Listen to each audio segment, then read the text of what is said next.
Bueno, como les dije anteriormente, hoy vamos a ver un tema que se llama análisis de la varianza.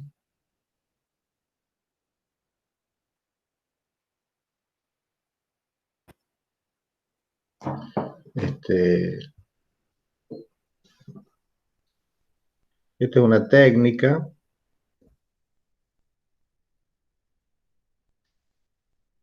que también, o sea, es utilizada para poder contrastar distintos tratamientos, distintas poblaciones,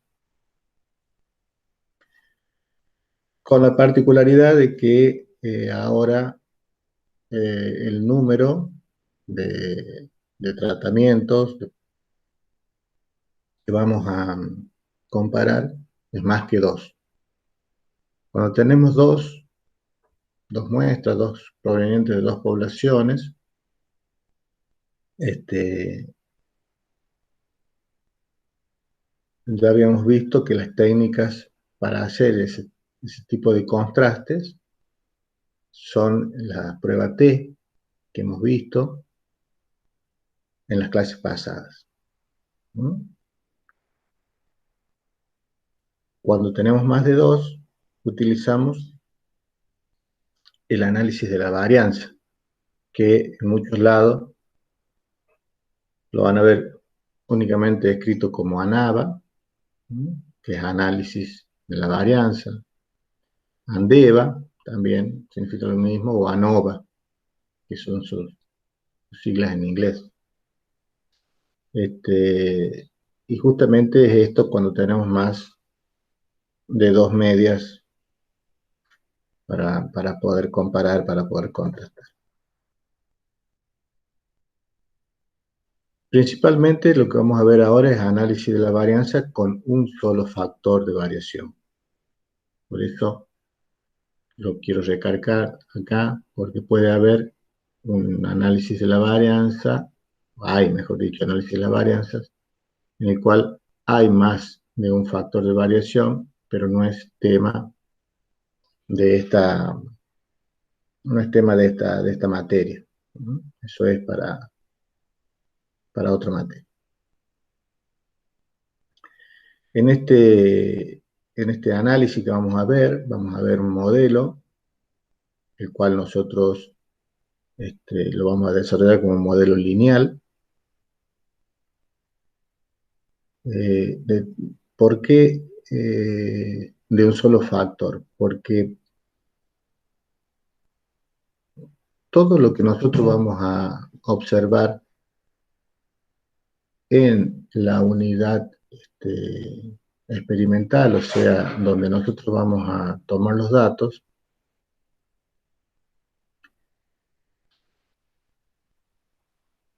va a depender de un solo factor. ¿Mm?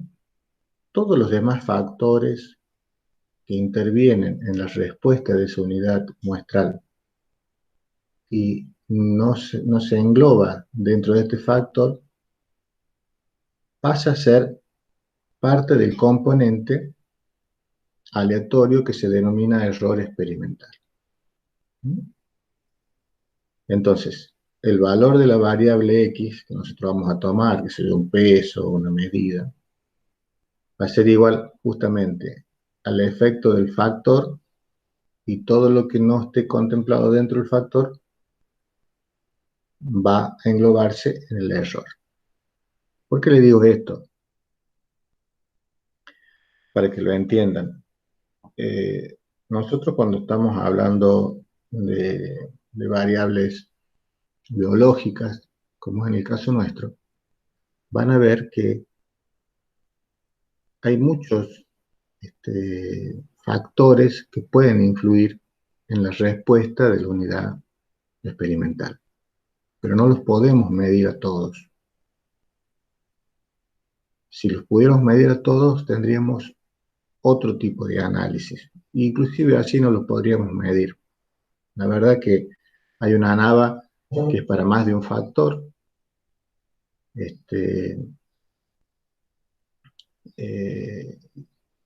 y que tampoco nos ayuda, porque imagínense ustedes que estamos viendo el efecto que produce cierto y determinado fármaco eh, para poder curar alguna enfermedad. ¿Mm? Y ese fármaco, ¿nosotros qué vamos a hacer? Vamos a medir, por ejemplo, no sé, en cuántos días se recupera. ¿Eh? Y ese fármaco, la respuesta en días, no solamente va a estar dado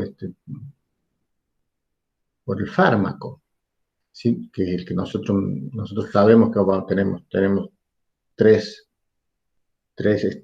por ejemplo, tres drogas distintas. Queremos saber cuál es la mejor o cuál es la que hace efecto más rápido.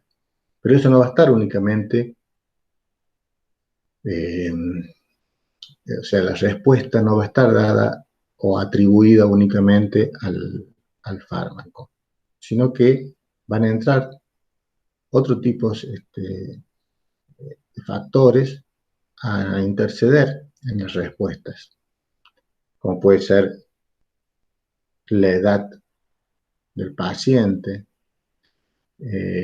la- el estado corporal, eh, si el paciente tiene un manejo, los pacientes tienen distinto manejo, por ejemplo, si estamos hablando de un rodeo, ¿no? de bovinos, el sexo. Bueno, hay muchos factores que no estamos analizando, ¿no?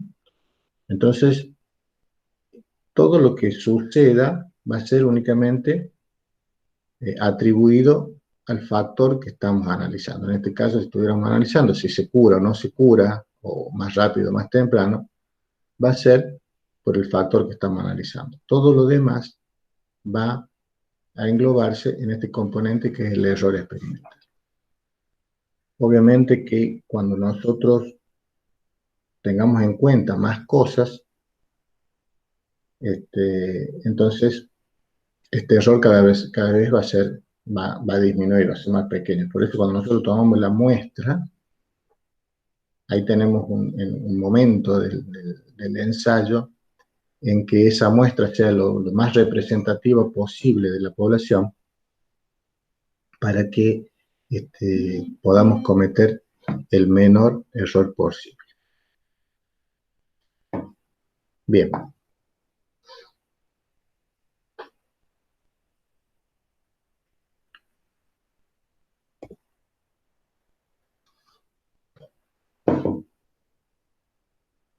el planteamiento más simple que vamos a ver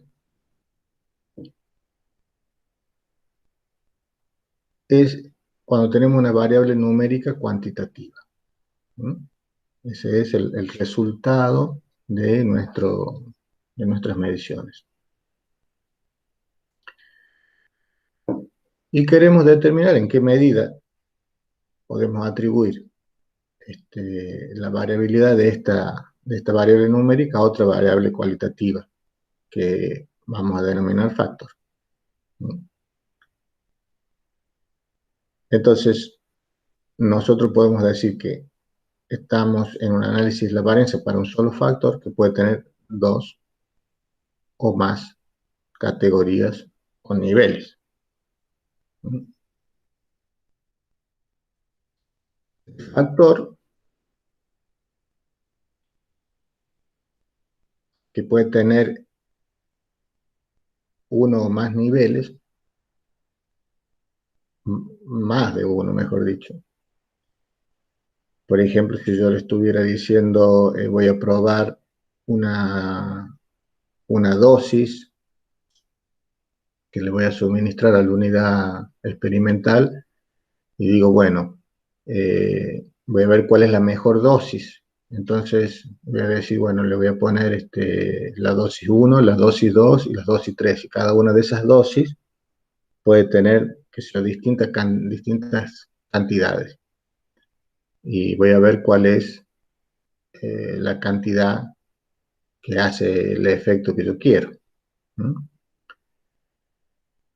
Este modelo se llama modelo de efectos fijos, porque yo esas dosis, esas categorías o esos niveles siempre los dejo fijos. ¿Mm?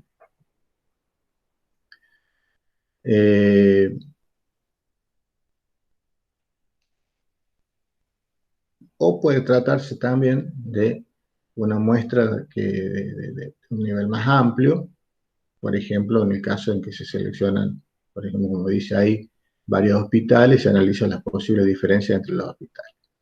¿Mm? Entonces nosotros no sabemos cuál es la respuesta que vamos a tener o qué es lo que tenemos que tener y por eso el efecto es aleatorio. Lo que nos vamos a centrar nosotros ahora es el modelo de efectos. Entonces, Profe, disculpe que le interrumpe. Me acaba de hablar una compañera, dice que está intentando entrar, está esperando que usted la acepte. bueno, sí, ya la voy a aceptar. Lo que pasa es que ya empecé la clase y no puedo salir de la pantalla que está acá y así que ya Ah, la bueno, vamos a ya le hacer. digo. Entonces, consideramos una variable sobre la que actúa un factor. Y ese factor tiene distintos niveles o categorías que ya lo hemos mencionado, que se llama, por ejemplo, le vamos a decir T, niveles T. Por ejemplo, podemos considerar un fertilizante que se administra a 3 grupos de cultivo. Entonces, estos grupos de cultivo van a ser los niveles que vamos a tener del fertilizante. Y vemos, por ejemplo, el resultado. Tenemos los 3 niveles y se midieron los resultados. Como pueden ver acá, tienen un N distinto. Este tiene de 7, este tiene de 9, este tiene de 6. Y esto, lo que nosotros tenemos que procurar es que tengan igual número de repeticiones, que este es el N, de repeticiones los niveles. Pero puede pasar de que en el ensayo, los ensayos en este tipo de cosas, no es que uno lo haga en el laboratorio y automáticamente ya sale, sino que por ahí puede pasar varios meses o años. Entonces puede suceder que se pierdan algunas de las unidades muestrales y nos quedemos con un número distinto de n entre los niveles. Nosotros podemos seguir adelante con esto, pero lo, lo mejor es que todos tengan el mismo n. Como hemos visto acá, los factores que van a influir en las observaciones son 3 y son las especies, ¿no es cierto? Entonces podemos representar estas especies o estos niveles de este modo. En las filas ponemos cada uno de los niveles, como hemos visto recién, y cada uno tiene su tamaño muestral.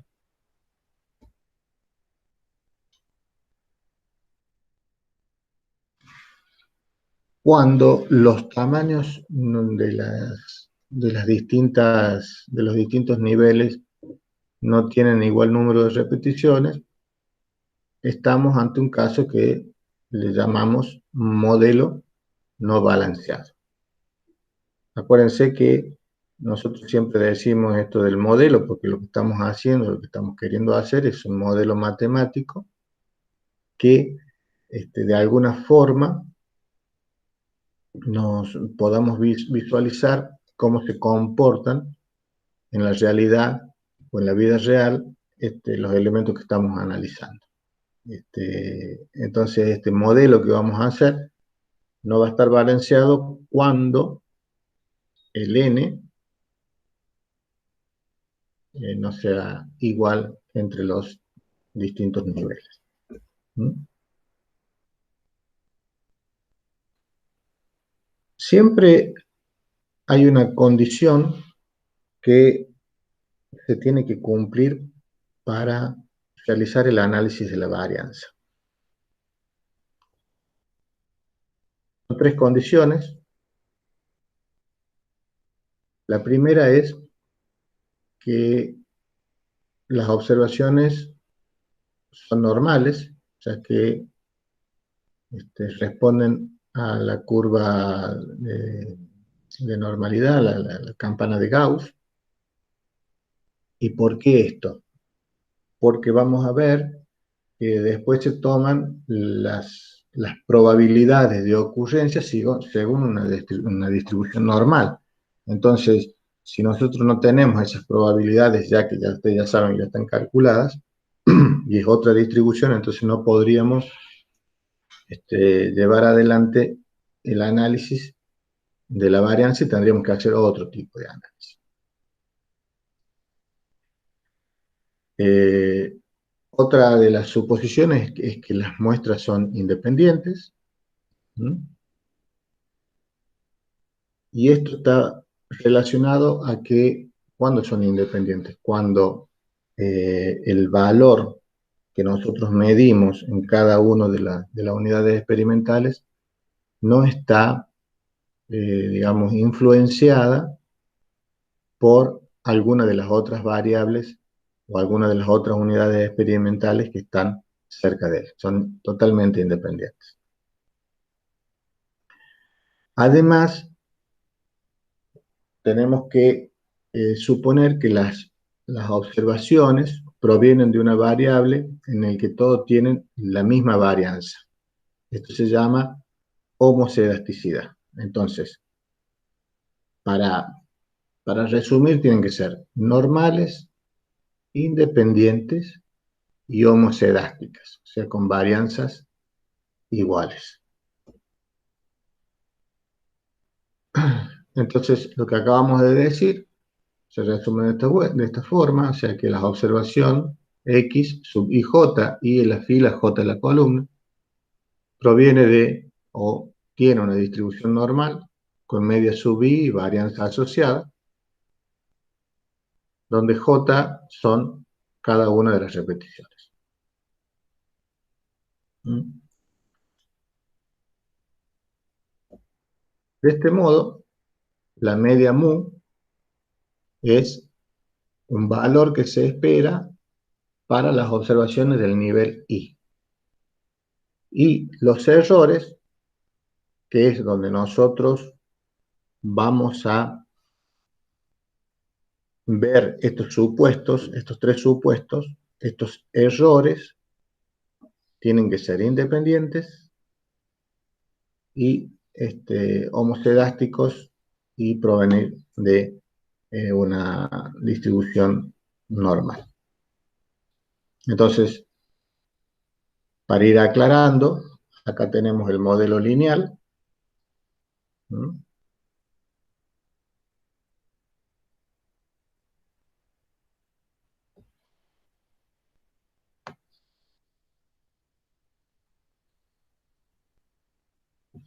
Este es el modelo lineal. Esta es el valor de la variable. ¿Mm? Si yo estoy pesando, bueno, esto va a ser un peso. Si estoy midiendo, bueno, esto va a ser una medida, una respuesta, es lo que yo voy a... Esto es matemático, ¿no es cierto? Después va a cambiar en cada una de las observaciones. Pero en definitiva, cada una de las observaciones va a responder a este modelo que tiene una media, que es la media de todas las observaciones, más el efecto tau sub i, que es el efecto de los niveles. Ya le dijimos que después le habíamos puesto una letra T por esto, por tau. Y todo lo que no encuentre en las mediciones, y obviamente sé que existen, va a ser parte del error. Parte del error, donde este error se distribuye normalmente con media cero y varianza asociada. Bueno, lo que dije acá está resumido cada uno de los términos de este modelo, mu, tau, sub i y epsilon sub ij. Entonces, mu es una constante que va a ir a todos los tratamientos. Tau sub i es el efecto producido por el 10º tratamiento. Entonces, al sumarlos todos deben compensar los efectos negativos con los positivos. Epsilon es la parte de la variable no explicada por mu ni por tau. Ya dije que todo lo que no se explique es parte del error.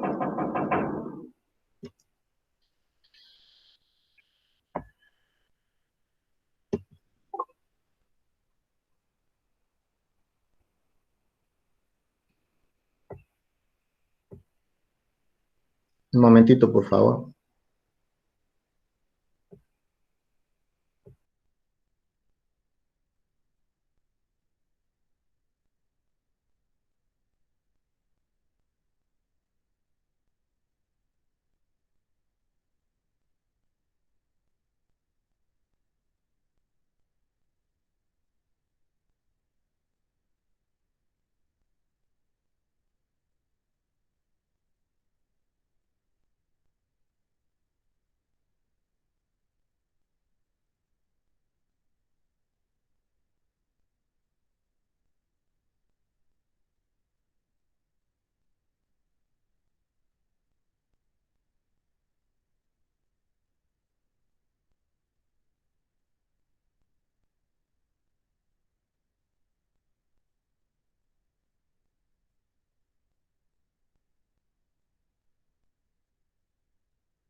Disculpen.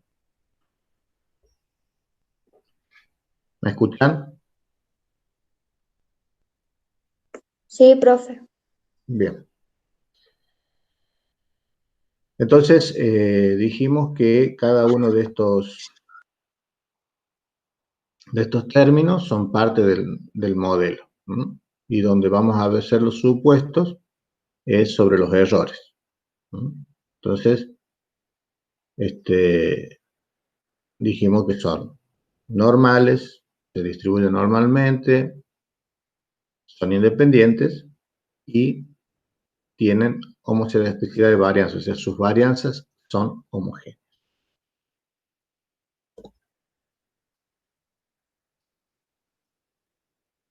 Esta es la condición de homocedasticidad, ¿no? O sea, fíjense que cuando nosotros vamos a hacer el contraste, y tenemos que tener nuestra hipótesis, ¿no es cierto? La hipótesis nula y la hipótesis alternativa.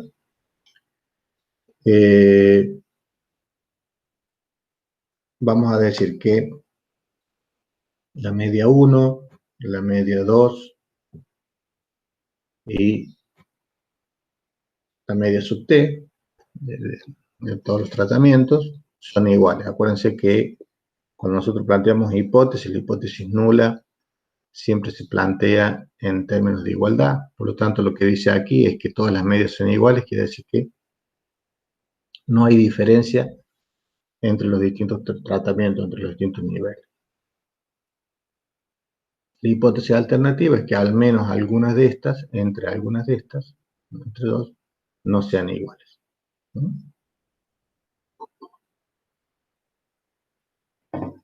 Cuando, bueno, esta es otra forma de ponerlo a lo mismo que acá en algunos de los tratamientos.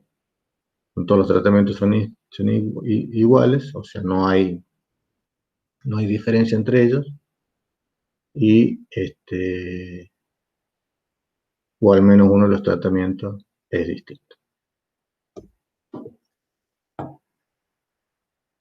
Fíjense que se utiliza el nombre de análisis de la varianza porque justamente lo que se está analizando es la variabilidad. Entonces, porque teóricamente acá encontramos dos variabilidades. Por eso vamos a dividir en dos la variabilidad. Entonces, esta sería la primera variabilidad y esta sería la segunda variabilidad. O sea, una de ellas es la originada por el factor y la otra es la producida por los restantes factores que entran en juego, que se conocen o no, que podemos controlar o no, y que muchos conocemos con el nombre de error experimental. Entonces, tenemos una originada por el factor y otra originada por el error, o por lo que no entra dentro del factor. Entonces, nosotros lo vamos a contrastar estos dos variabilidades. Esto es también conocida como dentro, y esta otra conocida como entre. Ya lo vamos a desarrollar más en profundidad. Entonces, si nosotros tenemos estas dos variabilidades,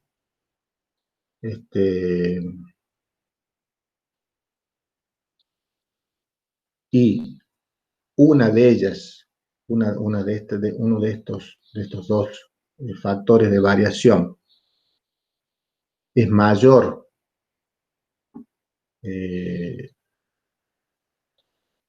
el error, o sea, uno de estos factores, el de factor es mayor que el error, entonces podemos decir que uno de los tratamientos actúa de manera distinta. Por ejemplo, tenemos dos muestras tomadas de diferentes tratamientos, ¿no?, de una misma variable.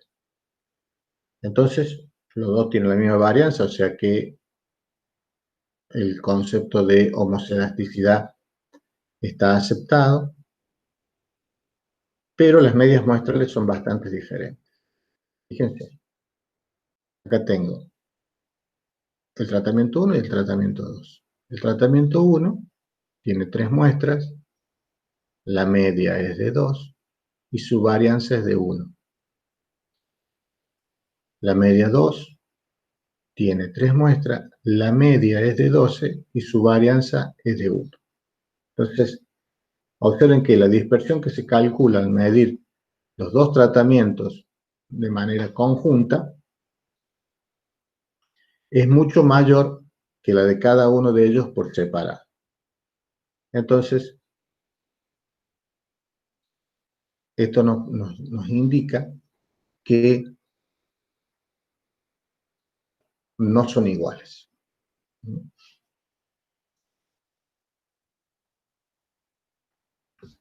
Fíjense que cuando yo estoy hablando de manera conjunta, la varianza es mayor que la de cada uno de ellos por separado.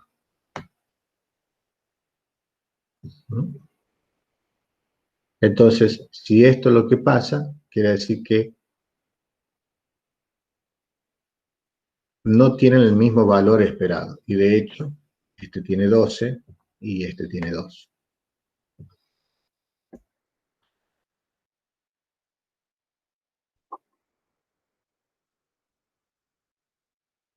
Bueno,